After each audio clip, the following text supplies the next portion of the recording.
Happy to be joined on the phone by somebody we haven't gotten to talk to for a while, but the UK Athletic Director Mitch Barnhart. Mitch, thank you very much for taking the time to come on. No problem. Good to see you. Good talking to you. I guess I'm not seeing you, but good talking to you. Yeah, thanks. Well, let's start with something really positive, which is the summer you had with the Olympics. I mean, I think 11 medals came from the University of Kentucky in a lot of different sports. As an athletic director who got here, and the first thing you wanted to do was make every sport better, that had to be very gratifying. It was. There was. We finished 12th in the Directors' Cup, and a large part of those successes come from a lot of people that sometimes don't get all the headlines. And we had the Olympic medal winners were amazing. Several of them still in our program, which is really cool. And we had a chance to share their medals with the other student athletes in our program. We had 2 national championships and an SEC championship. And then we also don't want to miss out on Jensen Castle winning the United States Amateur Women's Golf Championship, which was, if you watched it on the Golf Channel, one of the more remarkable performances of a young lady and just another great Wildcat that represented the Commonwealth incredibly well. So I was really proud of our kids. Our young people have done an amazing amount of work, and it showed up on a world stage, on a national stage, and it's pretty cool stuff. Probably the biggest story of the summer in college athletics in general was the NIL. And by the way, Mitch, all these questions I'm going to ask you, I asked the audience over the course of the last week what they wanted me to ask you, and these were the things. So I just want you to understand these are kind of what fans were wanting to hear from you. But the question I got by far the most was about NIL and the name, image, likeness. You did a press conference when this was announced, and I think a lot of people saw that and said, man, he doesn't seem excited about it, and he doesn't seem like he wants this to happen. What is your position on NIL, and do you think Kentucky can be a leader in this, especially in the sports of basketball and football, while I think a lot of the other athletes are actually doing pretty well? Well, you've got right now, if you currently go, and we'll just go factually for right now, we obviously all those, the name, image, likeness deals have all got to be registered with our compliance department as part of the process in our state. Each state is legislated differently, and what we're going to try and do is get a national legislation where everyone's on the same playing field, so the rules are the same for everyone. Will that come in any time in short order? I don't know. Probably doubt that. I think it'll take some time. We've got about 200 and in excess of 230, 240 of the quote-unquote NIL deals on that are registered with our compliance office. Really? That's a lot, yeah. Out of that, about 120 of those are through our men's basketball and our football program. Wow! And then we've got some of our other programs. So you said there's about 100 left being used from or being implemented from some of our student athletes. That's about 100 student athletes in total. Out of our 500 have taken advantage of this opportunity to be an NIL. So if I wasn't excited before, it wasn't. Matt, and you know this about me, I'm conservative from nature. I've built our program from a conservative platform of just we're going to walk slow and do things gently. And so I'm going to gather information on everything that we do and make sure that we're proceeding through those processes the right way. NIL was brand new in June, and I'm not going to sit here and say I knew everything about it. So to sit there in front of everybody and go, this is the grandest landscape going forward would have been really not in my DNA to do that, number one. And number two, I don't think I had enough information or enough runway to understand it. So, do you feel better about it now, Mitch? I mean, are you more excited about it now? I won't say excited. I want to see how it works over the course of the next 6 months to 12 months. I'm excited for some of the kids to do some of the things that they're doing. It's been fun to watch some of the things that have happened. And I'll give you, you can take an example from some of our young people this summer. Some of our medal winners and some of those folks were able to capitalize on some of those pieces for them individually that was unique, that might not have ever happened before. So, yes, it was really cool to watch those things happen. I also want to make sure we find the balance and making sure we don't lose the fact that we're representing Kentucky. And always just trying to make sure that we find balance in all these conversations. What we tend to do is we tend to run to one side of the argument or the other and say it's all or nothing.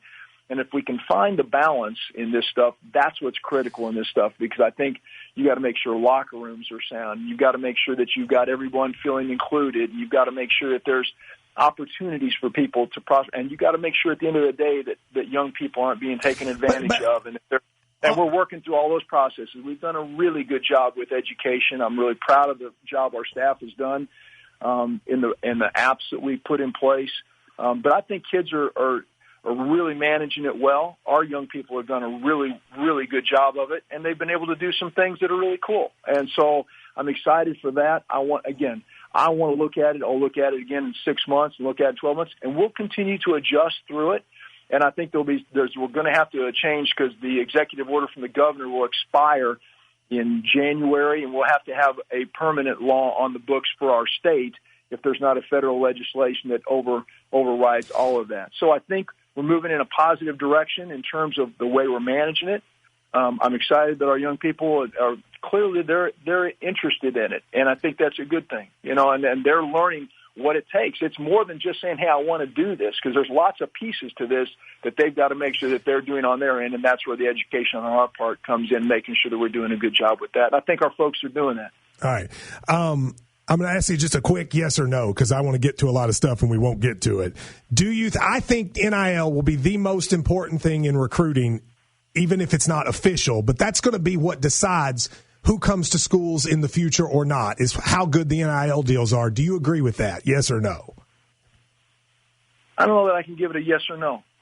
I think it's important. I certainly think it's important, but if I say that it's the most important, then I give away what I think is the most important. And it's the University of Kentucky. We want to build something that they really want to come to, because we built something special with the relationships of our coaches and the relationships to their teammates and those kind of things. I never want to give that away, Matt. I think that is something that is critically important to the fabric of athletics. And if we give that away, I don't want to do that. So I think that, I think it's critically important that we do this at a high level and really, really good at, which I think we are. We're doing that very well. But I also want to make sure that we don't lose the absolute piece that is built on building team, building family, doing the things that allow you to be successful. And if you can't do that in giving away the name on the front of your jersey and making sure that there's a reason people want to be a part of you. Let's switch gears to football. You announced yesterday, or the school announced, no alcohol at Kroger Field. I have to tell you, when I talk to the average fan, that's probably the thing I hear the most, is this complaint. How is it the case that people can be in suites and buy alcohol, but me, the common fan, cannot? And I have to tell you, Mitch, I don't think there's a good rationale for that. Can you give a good one? Well, you've already jaded the question. Well, no, but that's just what I believe. These listeners know that, Mitch. I'd say the depth and success of our program is strong, competitively, socially, academically, and I think our coaches and student athletes have done amazing things. I hope that we're evaluated over the overarching piece of everything that we've done, not on one issue. And it's the one issue that everybody, and I get beat up on this one a lot, from everyone. And I know there are a lot of people upset that we have not allowed alcohol. It's not an easy issue. There are families on both sides, and repeat, families on both sides. And I get emails from both sides. We have been focused on a lot of things the last 18 months, not going to lie to you. I'll just tell you, January 2020, it was COVID. And we canceled our basketball tournaments and all the spring sports. Then it was social justice. And then I said, can we play anything? Are we going to be able to do anything to play last fall? And we were able to pull that off. Our finances to keep our employees. Then the one-time transfer popped in there about January of last year. And then NIL came along. And then spring of last year, it was balancing the budget with no fans in the stands. At one point in time last year, we were facing a $50 million deficit. Then the variant came back, and the question then became, can we play again? And so, frankly, I'll be honest with you, that's where our focus has been the last 18 months. It's not because the alcohol issue is not an important issue. We know it's an important issue to our fans. But our focus has been on the ability to move forward through some really difficult times, Matt. I understand that, Mitch, and I'm not downgrading our student athletes. I'm not downplaying any of that. But I do want you to answer the question. Others in our conference have begun to add it, and so they've added it, and it's come online in our league. There's still some schools in our league that have not added it to the Seeding Bowl. And so what I said to our staff, and I said, we want to continue to evaluate it. And I'm going to look at it. We'll continue to look at it. I want to use some of the information from the other schools. Take a look at it, and say, we'll make it, get with our university administration and make an informed decision. It's not to say never. It's just to say I'm going to spend some more time on it, and I know it's an important one, and we'll continue to look at it and work at it. But for this year, we weren't ready this year, and I wasn't ready. And so, if that's the case, then that's where I am. But what is? I'll drop it at this. But what is the rationale for what is the logic behind allowing rich people to have alcohol and the average fan to not? So the suites are in the clubs are in the suites in the private areas, and they can make the decision. There's several of our suite holders that do not have alcohol in their suites, and they don't. And so that's a private area where they have asked for that privilege up there, that right, and they've paid for that, and they've got a private area that allows them to do that. In a public area where I've got other families involved, and they don't shut their door in the public area, it's a little more difficult, and the decision is a little more difficult for me and our institution. And so it is something, as I said, we'll continue to work at and we'll continue to look at. And I'm going to take the information. I've got some very close friends in the league that are beginning to put that into some of their areas. They've gone from the private suite and club areas to public access for the alcohol. And we're going to talk to them and see how it's going with them and take some of the lessons learned from some of the things that they put in place to continue to provide the environment for everyone as best we possibly can. And again, let me be really clear. I get stuff on both sides of the conversation. It isn't a Mitch Barnhart decision. It is a collective decision that our institution's making. All right, let's switch. Mark Stoops made a comment earlier this week. He was clearly frustrated that he was insinuating that he's kind of asked for an indoor football facility, practice facility, and it hasn't happened.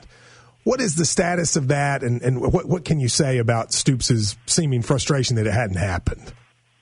We've got an indoor facility. We just need more space on it. There's no question that we want to do. We've got an indoor facility, Matt. No, I know, but I mean the one without the track. No, the track was built in the late or the early 1990s. I think it was somewhere in that range, and it's old. It's older.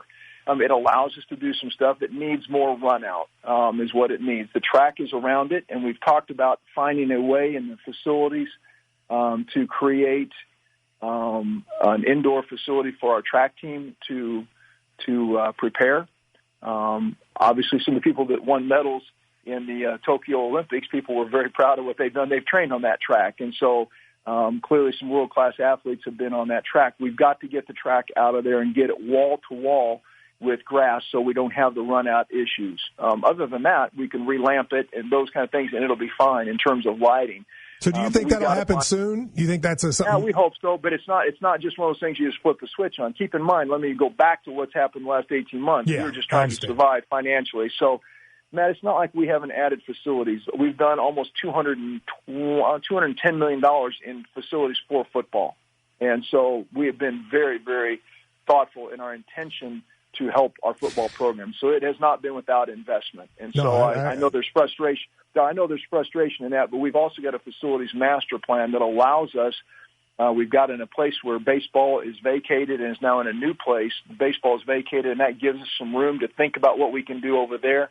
And there's conversations. Obviously, we've got to figure out a way to use that facility, and that might be the perfect place for us to do something like that. We've talked about to move our tennis program and their tennis facility. So there's pieces in that give us an ability to move some things, but it's a puzzle piece and part of a master plan of the university. But I want it as much as he does, and there are finances involved in that stuff. So when people around our program, in terms of our donors and folks that have helped us, they went through the last 18 months in a very, very difficult COVID environment too. So I have respect for them. They're having to find their way back to good health financially as well, so they can help our program. And people have been awesome. That's how we were able to get out of the $50 million hole. We were able to do that because of incredible fan base and support, and a lot of those donors that are really, really allowed us to continue to provide for our student athletes. We didn't have one person laid off during this thing, so we talk about folks that depend on these jobs. We've got 275 employees in our department. We didn't lay anybody off, and we didn't furlough anybody. No one had to take pay cuts. They were able to hang in there, and we were able to fulfill our obligations to all of our folks. And I'm very proud of that for them and for our program. But it came because our donors and some folks really stepped up and helped us, and we were in a tremendous conference. All right, I have 3 more questions that I definitely want to get asked, but I also know we had said we'd stop at 11:30. Would you be able to go a little longer than that, or do we need to go these short? Go shorter. All right, let's go short here. The 6 UK football players. Stoops said if it were up to him, they'd be playing. Who has decided they are not playing if the school cleared them? Yeah, the school's cleared them. They're in part of a process within the city, and it's a student athlete conduct issue and a student athlete issue, and we've got to deal with that within the university. So I'm going to leave it at that, Matt. But it's the university that decides they can't play. That's our decision. Yes, it's okay. An institution. The basketball schedule. I've heard a lot of Rupp Arena ticket holders say, can you please give us good home games? We have Louisville and a bunch of teams that aren't good. Obviously, get Tubby there. Do you have sympathy for the home basketball ticket holders for the non-conference schedule? Absolutely. So here's the challenge a little bit. We got into some agreements that were the neutral site agreements where some of the big games were neutral site. As our league is expanding to the Southeastern Conference is expanding to 16 teams in 2025. Could be, never know if it'll be sooner than that, but we know that for sure in 2025. I would almost guess that there's going to be some adjustments to all the conference scheduling, and my gut says that will probably be more than less. So if that's the case, then we're going to have to be more thoughtful, and not more thoughtful, we're just going to be very thoughtful about what we do as it relates to non-conference scheduling. So those neutral site games and being able to make sure we've got 20 or 21 appearances at Rupp Arena for our men's basketball program is going to be critical. And so we'll walk our way through those neutral sites. But what that means is an opportunity to bring back some of those games that we've traditionally seen neutral site, or not traditionally, in the last 6-7 years we've gone neutral site, maybe get those back on our campus. And then number 2, the Big 12 challenge that we've been playing in with home and away, we got thrown a little bit of a curveball this year. We thought we were going to get a home game out of that, and we were asked to go on the road. Gotcha. Okay. And that came very late in the game. Our Big 12 challenge game of last year was canceled, as you will remember. Texas was supposed to come to our place, and that got canceled because of COVID problems in their program. And so thought we were going to get a home game, and that did not happen. We were asked to go to Kansas, and that's why the late adjustment to all of our schedules, so we could make sure we had enough appearances at home. That allowed us the window to bring Tubby back and bring him back and High Point back to our program, which is awesome, and I love doing that. But at the end of the day, I also understand our fans want to see some of the high-profile programs come into Rupp Arena more than just Louisville, and our fans deserve that, and we're going to try and work to that as we go forward. So fans can expect that will happen in the future. Sure hope so. We're trying. Okay. On that. So. I want to ask you about the baseball program. It feels like a lot of people left, a lot of people came in, and honestly, it feels like there's been turmoil around that over the last couple of years. There was obviously the tragedy of the death, but also just a lot of people in and out that has made people question what's going on. What can you say about that? So transfers are an amazing deal. So I went back. I said that was one of the things we were dealing with in January of 2020, the one-time transfer rule. Well, the one-time transfer has always existed in baseball, and baseball has been one of those sports that has had a lot of movement, always does. There's been 2 schools in our league. I was just talking to someone. They said 2 schools in our league that both were super regional kind of teams that both had almost in excess of 12 people in the transfer portal the minute the season ended. Both of them obviously had a lot of success. So it seems to be a sport that if you're not playing a whole lot and you're not getting the playing time, that you're going to move quickly, and that's the case. There's 21,000 people in the transfer portal right now, 21,000. So keep that number in mind. Of the 21,000 in the transfer portal, 2,300 of them are in the sport of Division I baseball. Of those in Division I baseball, 112 of them are in the Southeastern Conference, an average of over 8 per school. So if you do the math on that, we've got a few more than that went in the transfer portal. A couple of those guys went in the transfer portal as a backup because if they didn't get drafted, they were going to transfer and see if they could do it. Well, a couple of them got drafted, and so that's a little misleading. But at the end of the day, we've got a few that have gone out. We've got a few that have come back. But of the ones that left, no one had 100 at bats, and no one threw more than 30 innings, which tells you that is a lot about opportunity to play. I hate to cut you off. I have to go to break. So you don't think there's anything wrong with the baseball program? No, I think we got to get better. Okay. We know that. And we know that. We got to get better. We want to get better, and we built a beautiful stadium not so we could sit on the sidelines in NCAAs. We want to be in NCAAs and make a run to Omaha. All right, Mitch Barnhart, Ryan had a question for you, but the time got cut, which he's probably okay with that, Ryan, aren't you? Yeah, Ryan's always welcome. We'll talk later, Ryan. Thanks. All right, we'll have to coffee later. Thank you very much, Mitch. I appreciate it. Call me. We'll schedule that, right? Okay. All right, I got you. Appreciate it. Bye.